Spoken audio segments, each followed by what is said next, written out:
10-4, finding probabilities of disjoint or overlapping events. Okay, so what this means is this.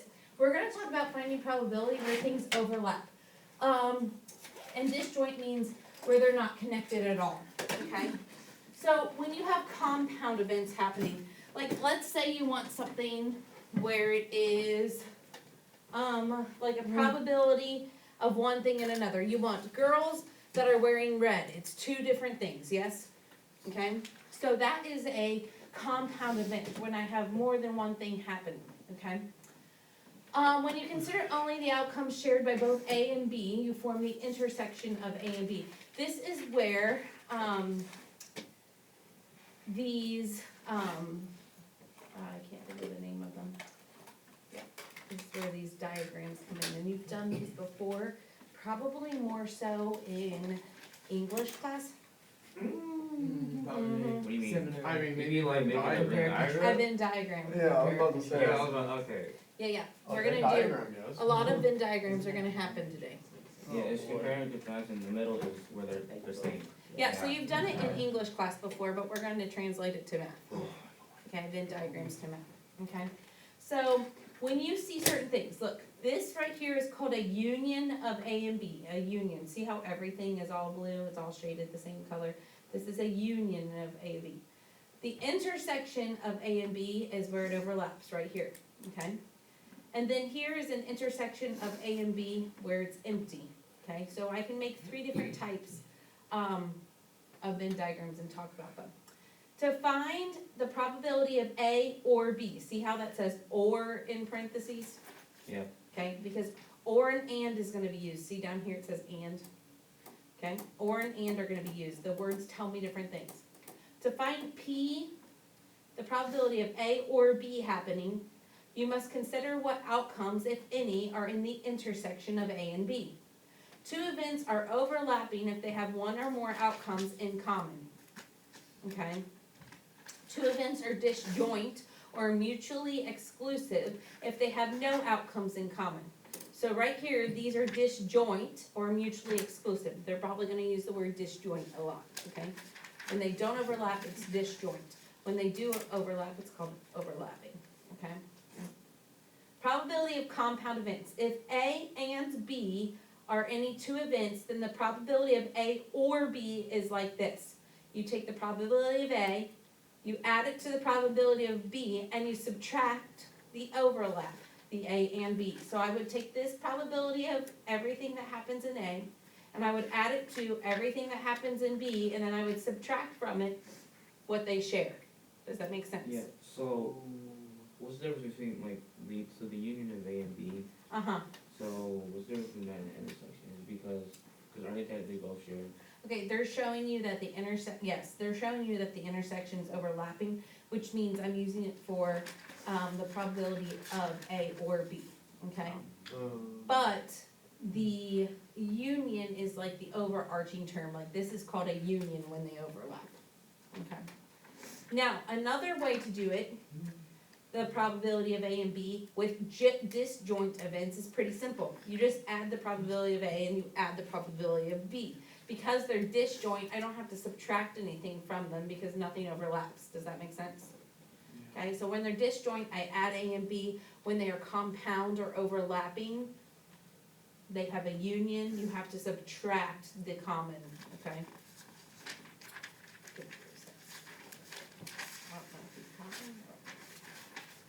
Do you need this? No, I'm good. Okay. I was just, so, it says a card is randomly selected from a standard deck of 52 cards. What's the probability that it is a 10 or a face card? A 10 or a face card.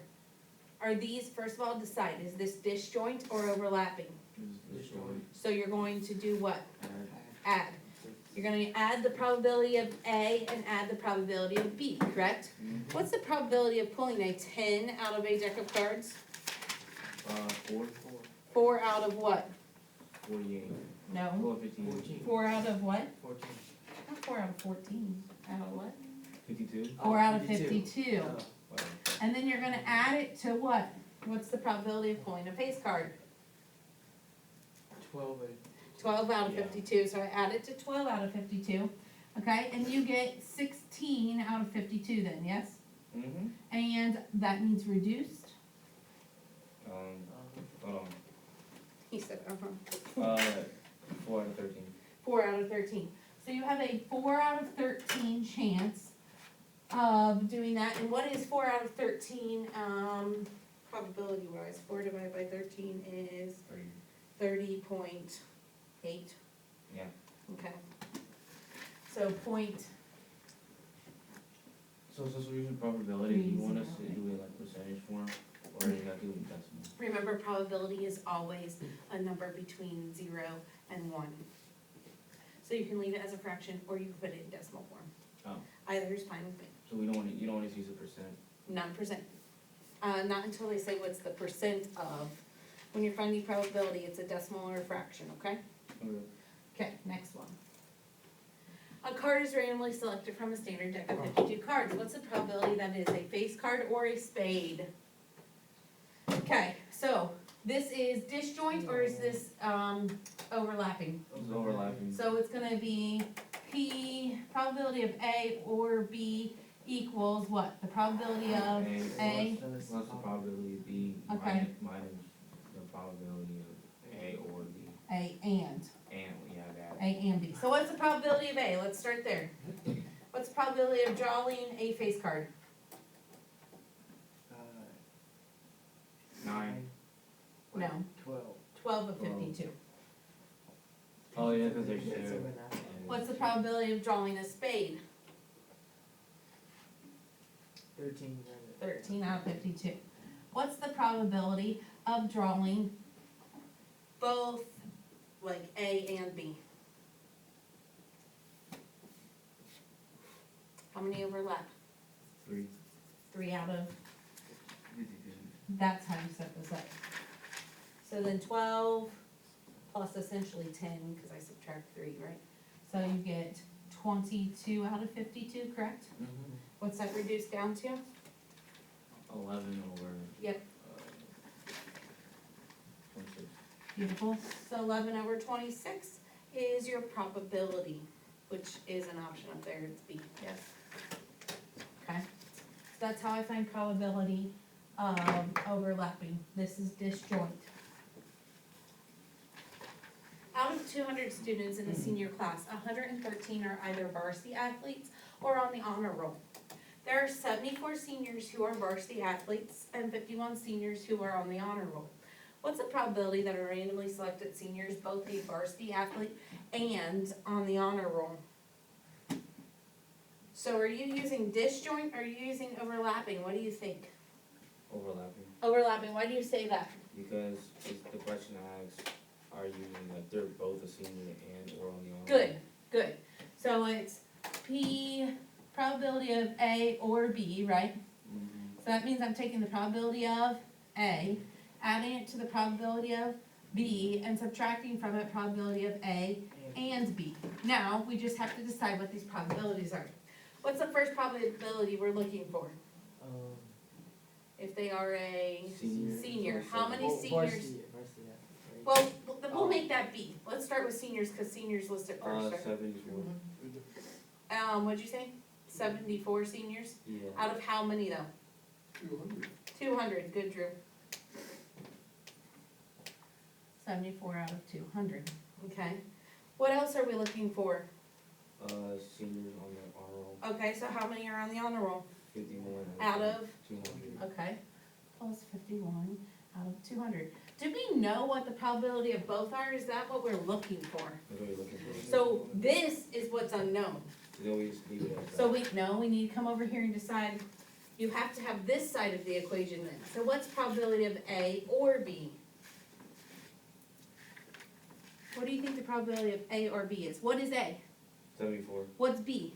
51. So what's 74 plus 51? That's all right. 125. Wait a second, let me think this through. That's all right, let me see something. Oh, I know what it is. Out of 200 students in the senior class, how many are students 113 students are either varsity athletes or on the honor roll. Oh, Do you so see? is that the sheriff? So, do you, wait a second, you see what word is here? What are we looking for? Or. Okay, Yeah. so I'm gonna put 113 over 200. Because what I'm looking for at the end is Right. and. Do you see that? Okay, so those are our key words all the time. So basically, what I can do, watch this. I can swap these two things because if I added this over here, I would subtract that over to that side, right? So technically, I'm finding this.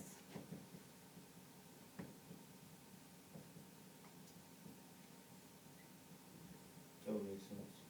Does that make sense? Yeah, cause that's one, okay. What's 74 plus 51? 125. 125. So I have 125 over 200 minus 113 over 200, which gives you what? 12. 12 over 200? Okay. 12 over 200. What's that reduced to? I can go into 12 and 200. 3 over 50. 3 over 50. So your probability is 3 over 50 of it being both an athlete and on the honor roll. The overlap is 6%, yes. That's pretty low. Yeah, the over, well, it's what you would consider low, but think about like Fairfield High School. Yeah. How many of those are probably athletes and on honor roll? You know what I'm saying? Here it's a little skewed. Because most of our kids are gonna make honor roll, yes. Be an athlete. Just like Drew, right? Honorary student. Okay. The event, with that, line over the A, called the complement of event, so that is a complement. If you see that line over the A, it's called a complement of an event. It consists of all outcomes that are not in A. The notation is read A bar, okay? So when you see A bar, it means what is not happening in A. I wanna know what's not happening, okay? So, do you see that formula that says the complement or A bar equals 1 minus the probability of A? Okay, so what's not happening in A equals 1 minus what does happen in A. Doesn't that make sense? So if I wanna figure out how many people are not participating, I take how many people are participating and subtract it from the whole, yes? Okay, if I wanna know what percentage of people, are not involved in sports here, I would find the percentage that are and subtract it from 100%. That's what they're doing, okay? When two six-sided dice are rolled, there are 36 possible outcomes as shown. Find the probability of the given event. The sum is not 6. So, the reason we do it backwards is because is it easier to count how many are the sum of 6, or is it easier to count all the ones that are not 6? The ones that are 6. The ones that are 6. So we're gonna go through here. Here's one that's 6, yes? Yeah. Here's one that's 6, that's 2, 3, 4, 5. So what are you gonna do? 5 over 36. 5 over 36. So you take 1 minus 5 over 36. So you have 36 over 36 minus 5 over 36, right, which gives you 31 over 36. There's your A bar, the probability of it not happening, okay? And the reason we do it in these cases is because just like when we did binomials, remember on some of the binomials, we subtracted it because we were like, oh my gosh, if I added up 12 different possibilities to the 12th power, that would be crazy. Let's just figure out what it's not. Okay, the sum is less than 9 or equal to 9. So we need to find all the ones that are greater than 9, correct? Because it says the sum is less than 9 or equal to 9. So we need all the ones that are greater than 9. Let's see here. That one. That's 9. This is greater than 9, yes. This and this are greater than 9, correct? So that's 3, 4, 5, 6. 6 again, Mm-hmm. is that correct? So then would it be 30 out of 36? So then it would be 1 minus 6 over 36, yep, so it would be 30 out of 36. And 30 out of 36 reduces to 5 over 6. Yeah. Remember, reduce if you can. Okay.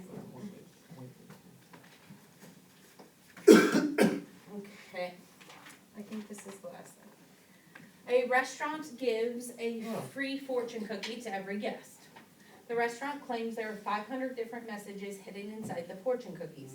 What's the probability that a group of 5 people receive at least 2 fortune cookies with the same message? So when it says at least 2, what does that mean? It could also be More. more. It could be 3 of them, 4 of them, or 500. 5 of them, okay? Yes. So let's figure out, how do we figure out what that probability is? How many total messages are there? 500 total. There are 500 total, right? Yeah. So we kind of want to figure out what P, A bar is. Okay? Now, you told me there's 500 total, yes? But how many of them are picking a fortune? It says a group of 5 people. A group of 5 people. So there are 500 options for every person, correct? Yeah. So 500 to the 5th power. Do you see how I got that though? Does that make sense? Because option 1 has 500, option 2 still has 500, and so on and so forth. Now, you want to know what's the probability of them drawing the same? Well, here's the deal. How many, person number 1 would have how many options? 500, yes? Yeah. If I only want at least 2, person number 2 wouldn't have the same amount, so how many would they draw from? If the first person has 500 options, what does person 2 have? 499. Because remember, we're figuring out what it's not. So what's the next person have? 498. And the next person? It's 97. And the last person? 96. Okay? And it's 1 minus that. So we can't do that like calculator, right? Well, yes, you'll have to do your calculator. 500 times 400, or 499, right? Times 498, times 497, times 496. And then you're gonna divide it by 500 to the 5th, and you're gonna get this. 0.98, yes? So what's 1 Oh. minus 0.98? 0.2. 0.02. 0.02. One, So what is the probability of you all, of 2 or more of you drawing 2%. the same thing? 2%. Which makes sense, because it's a lot of things to choose from, yes? Okay, but we work it that way. This is the type of stuff we're going to work on tonight.